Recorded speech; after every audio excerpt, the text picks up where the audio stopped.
Hey everyone, welcome. Today we're going to review TiddlyWiki. TiddlyWiki is a super flexible, personal notebook you can use right in your browser without needing an account or a server. It's a single HTML file that lets you take notes, build a journal, manage tasks, or even create a personal wiki site. Everything is saved inside that one file, so you can carry it around on a USB or store it on your cloud. The best part is how customizable it is. You can create links between notes, tag them, or organize them in any way that works for you.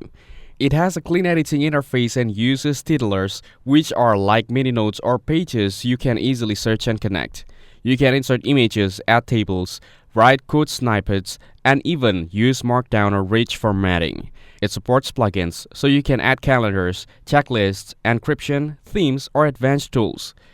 Now let's how to get started. First, click on Working with TiddlyWiki on the TiddlyWiki website. Then you can click on Download to download the empty copy of TiddlyWiki. Next, choose Windows by marking a tick on it and click on the Install to install Tiddly Desktop. Once you reach here, click on any link to download it. That's it for today's videos, guys. If you enjoyed it, leave a like and don't forget to subscribe.